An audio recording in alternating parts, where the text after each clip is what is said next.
어릴 적에 그 받아쓰기 시간이 저희들에게는 있었습니다.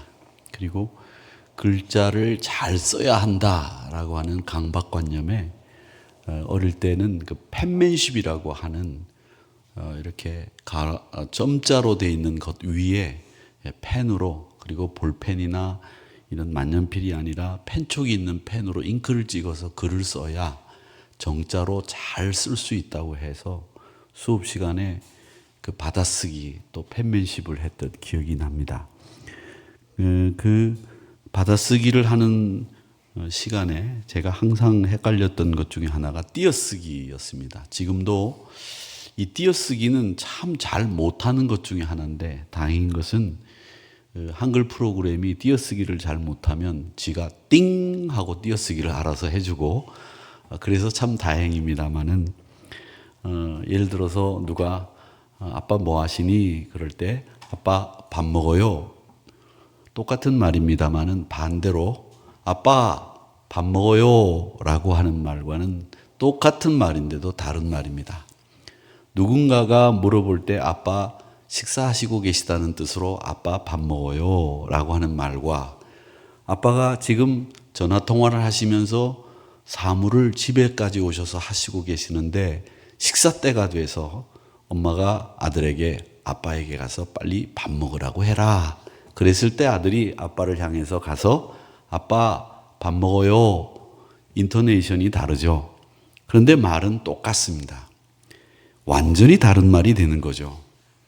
그리고 저희가 띄어쓰기를 할 때 제일 많이 웃기면서 참 묘한 말이 한국말이었는데, 아빠가 방에 들어가신다 라는 말이 있었는데, 그걸 띄어쓰기를 잘못해서 아빠 가방에 들어가신다 라고 하는 아주 띄어쓰기를 잘못한 대표적인 이야기를 여러분 아실 겁니다.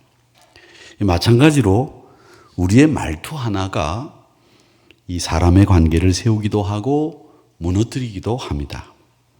옳은 말은 항상 옳은 방식으로 하는 법을 배워야 됩니다. 근데 옳은 말을 기분 나쁘게, 옳은 말을 거칠게, 옳은 말을 상대방의 감정이 상하게 하는 이런 말투를 우리는 참 많이 가지고 있습니다. 그래서 그것이 옳은 말이라는데도 불구하고 사람으로 하여금 옳은 말로 받아들이지 못하게 하는 이런 경우들이 왕왕 있다는 거죠. 그래서 이 말투는 사람의 그 말하려고 하는 내용을 운반하는 그릇입니다. 그리고 말투는 다른 이름으로 말하자면 겸손입니다.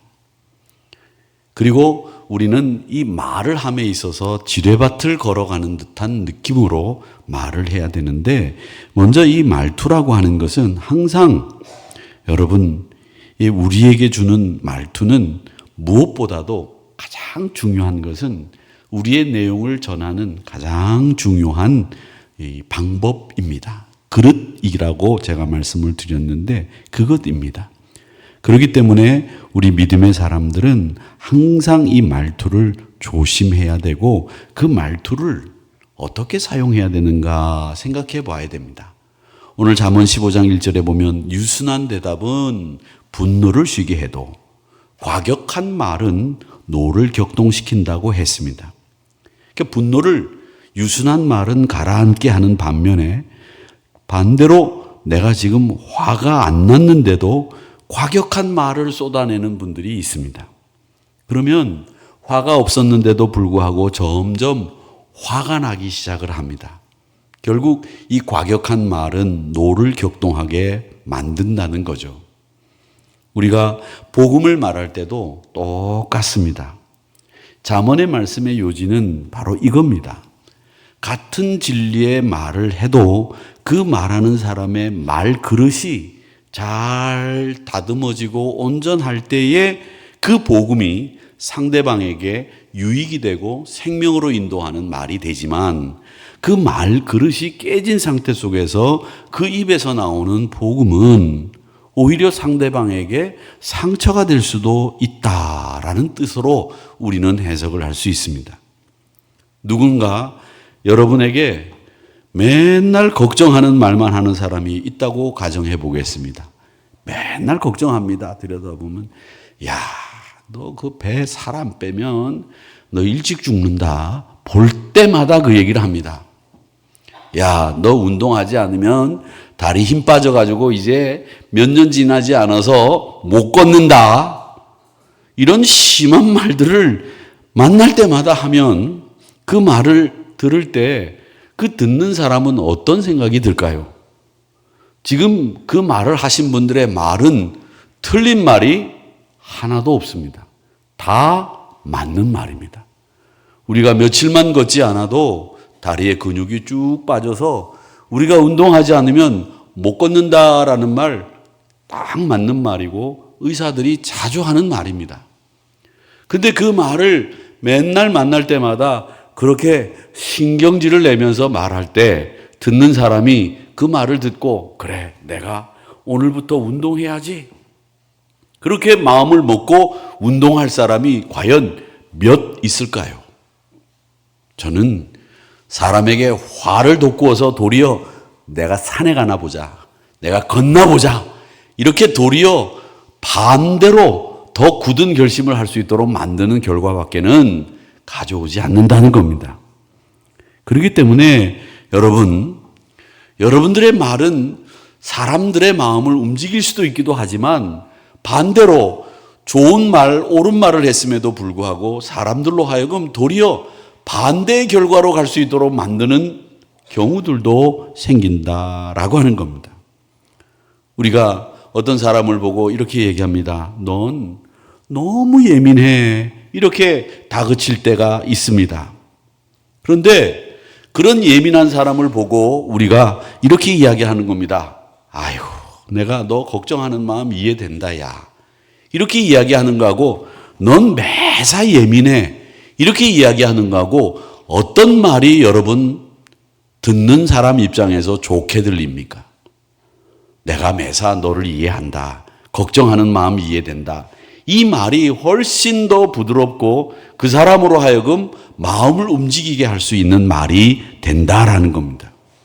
이렇게 다정하게 말을 해주면 같은 걱정인데도 결과는 정반대의 결과를 가져온다는 거죠. 그래서 우리 그리스도인들은 항상 말을 할 때는 다정하고 은혜로운 말을 하셔야 됩니다. 골로새서 4장 6절 말씀에 보면 너희들이 말을 할 때는 항상 은혜 가운데서 소금으로 맛을 냄과 같이 하라.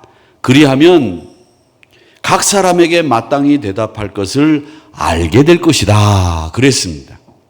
여러분, 소금이 들어가야 음식이 맛이 납니다. 좋은 음식들, 맛난 음식들, 유명한 음식점에 가보십시오. 그 음식들 줄 서서 먹고 난 뒤에 집에 오면 물 무진장 킵니다. 왜? 유명한 음식들은 대개가 소금이 많이 들어가기 때문에 맛이 좋아지는 겁니다. 제가 오늘 우리 7090 어르신 성경학교에 이제 같이 여주에 가서 밥을 먹는데 오늘 이렇게 밥을 먹는데 그 반찬이 제 입맛에 참 맞고 간도 잘 맞아요. 그래서 제가 앞에서 식사하시는 장로님들에게 뭐라고 말씀드렸냐면 아이 장로님, 제가 입맛이 굉장히 촌스러워졌나 봅니다. 제가 심심한 서울 음식 먹으면 맛이 별로 없는데 이 지방에 오면 음식이 좀 짭조름합니다. 근데 그 음식이 훨씬 더 맛있네요. 이런 말씀을 드렸습니다. 근데 보면 맛있는 음식을 드시면 항상 거기에는 소금이 우리가 먹는 양보다 많이 들어있다는 걸 기억하시고 드셔야 됩니다. 그냥 고기를 싹 구워가지고 육즙이 남아있는 고기를 앞뒤로 살짝 구워서 그 쇠고기 2+ 등급을 받은 소고기를 잘 구워서 입에 넣어 보십시오. 맛있습니다. 그런데 거기를 소금에다 살짝 찍어가지고 혀 위에다 올려놓으면 더 맛있습니다. 제가 이 말을 하면서 소고기 사달라는 말을 하는 게 아닙니다. 소금의 맛을 우리가 잊지 못하는 맛으로 이 소금의 맛을 꼭 기억한다는 거죠. 그래서 맛집은 소금을 많이 쓰는데 말을 할 때도 이렇게 맛나게 하라는 뜻으로 성경은 소금으로 맛을 냄과 같이 말을 해라 이렇게 말씀하시고 있는 겁니다. 잠언 16장 24절의 말씀에 보면 선한 말은 꿀송이 같이 달다는 거예요. 뼈에 양약이 된다 이렇게 말씀하셨습니다. 이 말씀은 말 한마디가 우리 사람을 살리는데 뼈까지 살린다는 겁니다. 은혜로운 말 한마디는 이렇게 사람의 마음에 달고 우리의 건강에도 좋습니다. 그러니까 여러분 말을 할 때는 항상 상대방을 겨냥해서 상대방이 내 말을 어떻게 들을 것인가를 염두에 두고 말씀하는 이런 훈련이 필요해요. 어떤 선수가 운동을 참 잘합니다. 그런데 이 운동선수가 투수인데 공을 150km로 던져요. 150km로 던지는데 이 고교 투수 중에 150km로 던지는 선수가 별로 없습니다. 근데 150km로 던지는데 감독이 이 친구를 안 써요. 불러주질 않는 겁니다. 그래서 이 친구가 하루는 감독에게 가서 따졌습니다. 어떻게 따졌느냐? 감독님, 제가 어떤 위기의 순간에 제 구속으로 이 위기를 극복할 수 있는 능력이 있으니 저를 꼭 한 번만 써주십시오. 이렇게 말씀을 드렸으면 되는데 이 친구가 감독에게 가서 감독님, 나만큼 많이 던지는 빨리 던지는 선수가 어디 있습니까? 감독님, 우리 어머니가 자주 찾아오지 않아서 저를 안 쓰는 겁니까? 이러면서 그 감독의 아픈 데를 찔렀어요. 감독은 그게 아니라고 펄펄 뛰면서 그 선수를 완전히 내쳤습니다.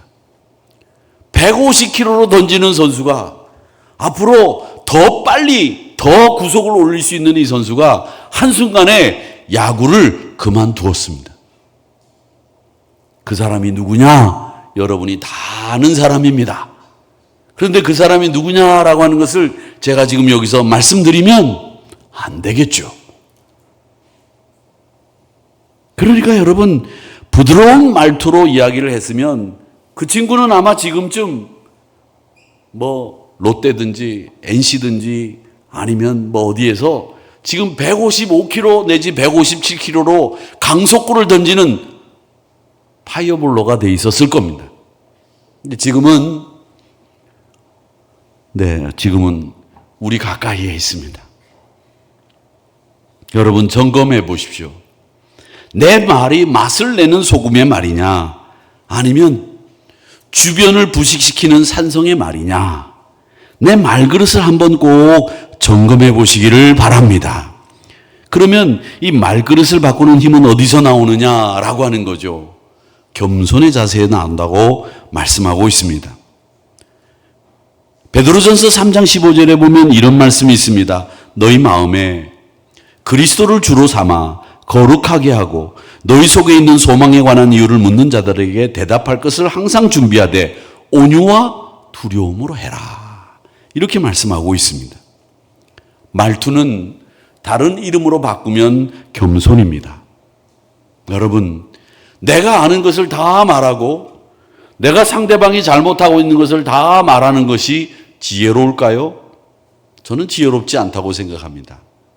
저는 제가 생각할 때도 우리 성도님들이 잘못하고 있는 거, 잘하고 있는 거 제가 다 알고 있는데 그 잘못하는 것을 제 입으로 다 말한다고 그게 야단이 되는 게 아닙니다.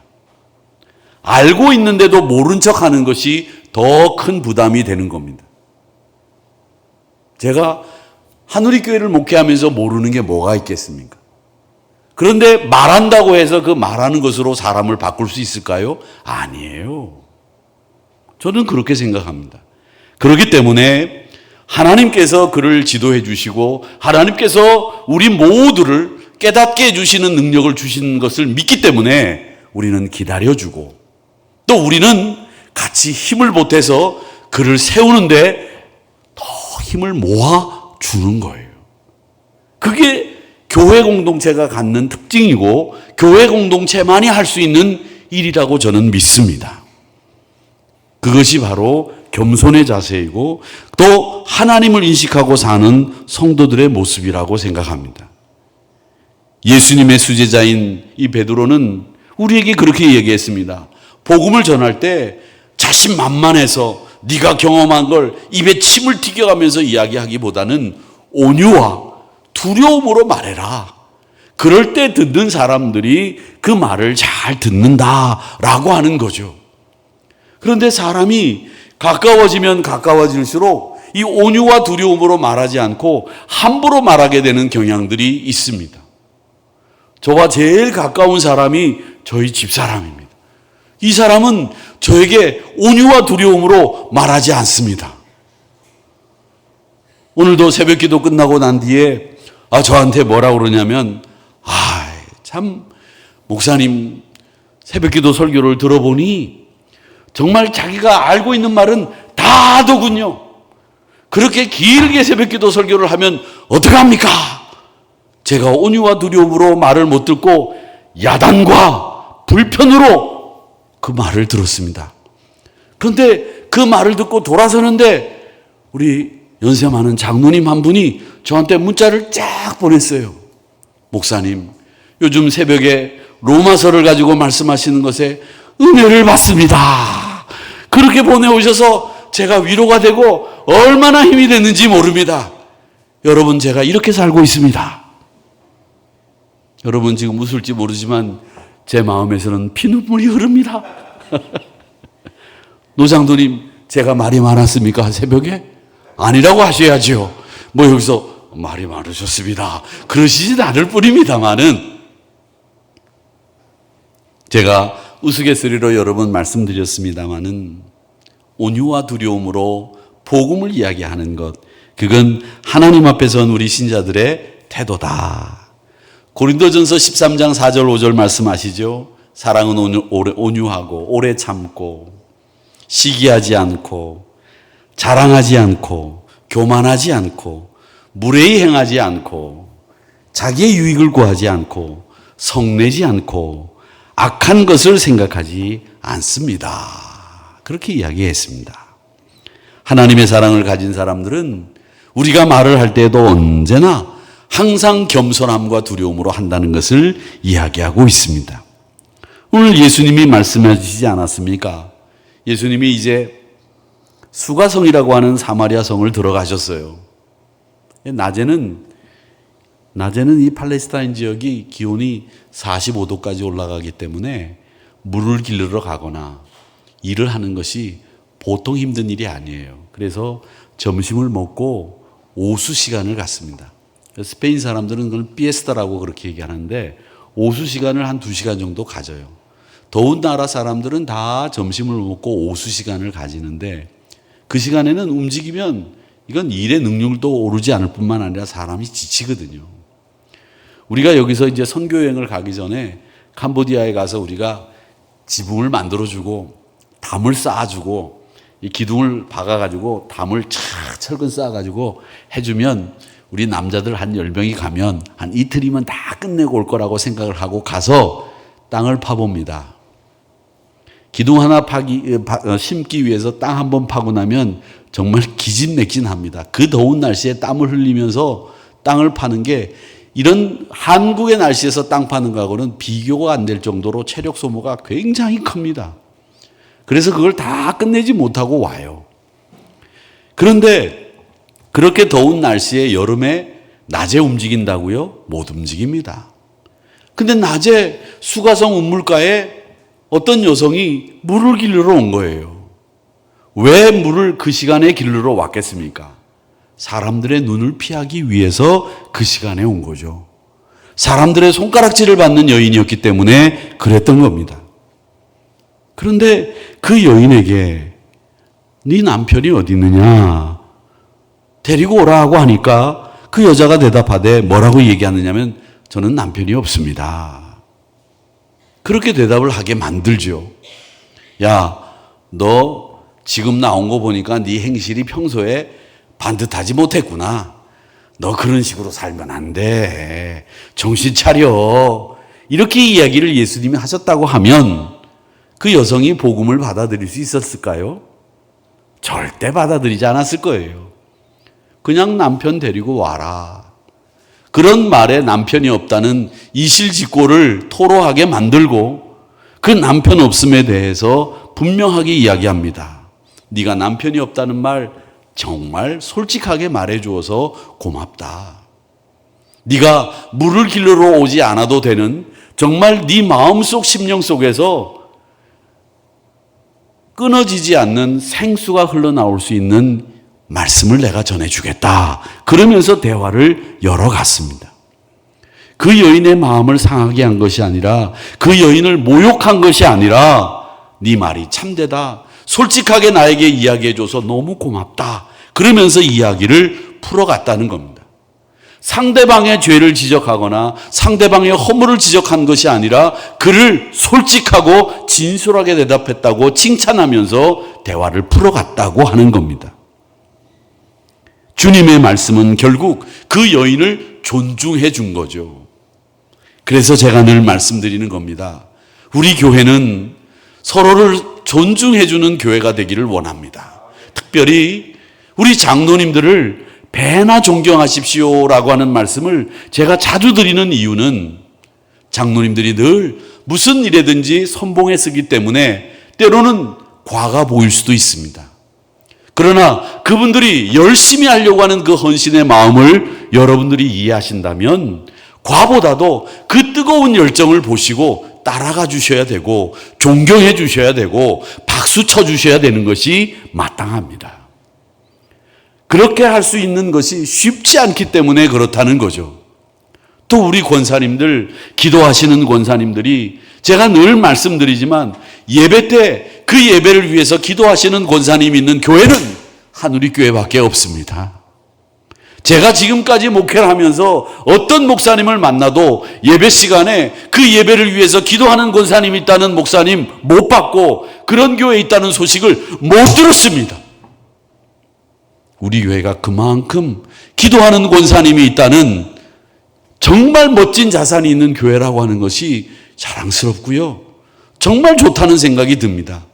뭐가 더 필요합니까? 드리는 예배를 위해서 기도하는 권사님들이 그 골방에 앉아서 기도하고 찬송하고 있는데 그것보다 좋은 일이 어디 있습니까? 여러분, 그렇기 때문에 그 권사님들 앞에 존경의 마음으로 고개를 숙이고 인사하시고 늘 겸손하게 대해주시고 좀 걸음걸이가 좀 어려우시면 좀 업고 좀 가세요. 조숙자 권사님이 매일 예배 끝나고 나면 이걸 끌고 가시는데 이렇게 가는데 누가 한번 이렇게 번쩍 들어가지고 그걸 모시고 가면 참 좋겠는데 제가 그렇게 하기 전에 아무도 그렇게 하지 않으시더라고요.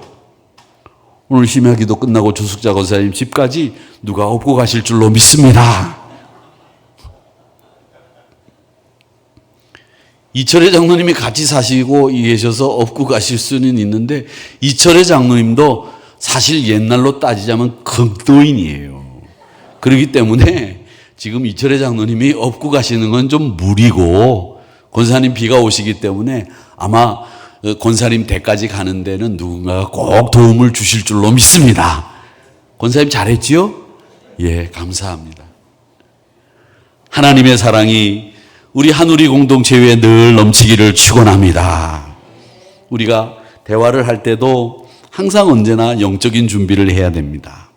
이 영적인 준비는 우리에게 꼭 필요한 이야기인데 시편 141편 3절에 보면 이런 말씀이 있습니다. 하나님, 내 입에 파수꾼을 세우시고 내 입술을 입술의 문을 지켜주십시오 라고 하는 시편 기자의 고백이 있습니다.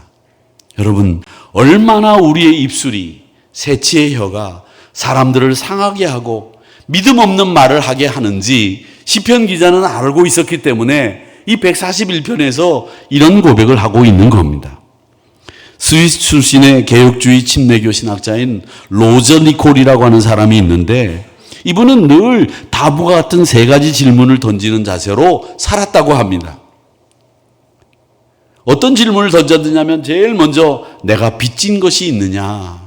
이건 물질을 떠나서 누군가에게 빚진 것이 있느냐를 생각하면서 살았다는 거죠.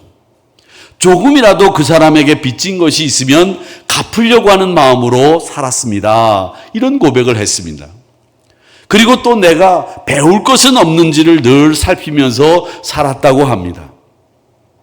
그리고 또 하나는 내가 어떤 자세로 살아야 되는지, 내가 오늘 살았던 자세는 바른 자세인지 살피면서 살았다고 합니다. 사랑하는 성도 여러분, 우리 믿음의 성도들, 여러분들도 항상 누군가에게 빚진 것은 없는지, 또 누군가를 봤을 때 배울 점은 없는지, 내 신앙의 태도는, 자세는 발랐는지 점검하시면서 살아가시는 우리 한우리 성도님들이 되시기를 축원합니다. 지뢰밭을 대화를 피하는 방법은요, 여러분 말을 할 때는 항상 너그럽게 시작하시기를 바랍니다. 오해가 있을 수 있어요. 먼저 당신 이야기를 듣고 싶습니다. 이렇게 이야기를 시작하셔야 됩니다.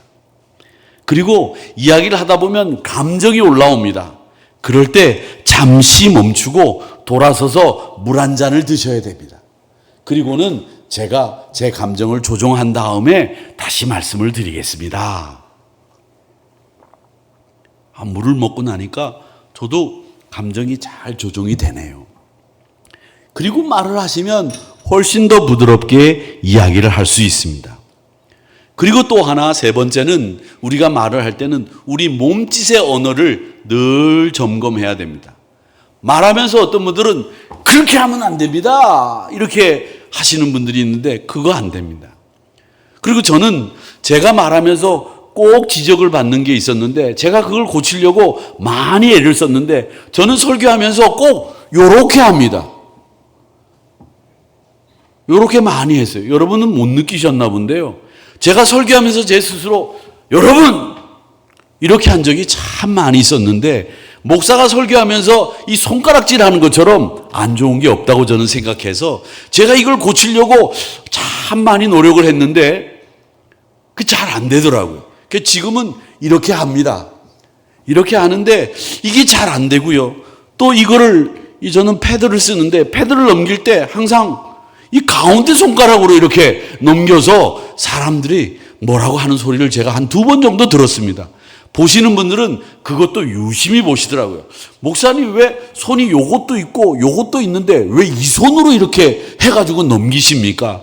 이게 미국 사람들이 욕할 때 쓰는 손 모양 아닙니까? 이렇게 하지 마시고 이렇게 하시죠 라고 하는 분이 계셨어요. 그러니까 우리가 말을 할 때도 사실은 내 몸짓이 내 마음을, 내 감정을 표현하거든요. 그렇기 때문에 내 몸짓이 어떻게 되는지에 대해서도 늘 조심하셔야 됩니다. 목사가 설교하면서 제 몸짓이 여러분에게 혹시 건방져 보이지 않을까 늘 조심해서 저는 찬송을 부를 때 제 목소리가 스피커에 들어가지 않도록 뒤로 물러서서 항상 손을 모으고 겸손하게 찬송을 부르려고 애를 씁니다. 그런데 제가 어릴 때 보면 목사님들 중에 찬송을 부를 때 이렇게 하고서는 짝다리를 짚고 이렇게 해가지고 찬송을 부르시는 분들을 본 적이 있습니다. 여러분 얼마나 보기 안 좋습니까? 제가 만약에 이렇게 찬송을 부르면 여러분 어떠시겠어요? 나쁘다고 말씀을 하실 수가 없어서 지금 입을 다 이제 닫고 계시는데 나빠요. 좋지 않습니다.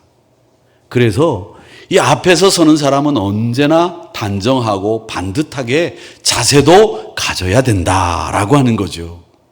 그게 이 말하는 사람들이 자칫 오해를 불러일으킬 수 있는 이 몸짓 언어를 잘 써야 된다는 겁니다. 그리고 또 하나는 순화된 언어를 써야 됩니다. 지금 교단에서는 우리 총회장 목사님이 이 졸업식 설교에 가서 잘못된 언어를 선택해서 사용하시는 바람에 굉장히 교단이 시끄럽습니다. 말들이 많습니다.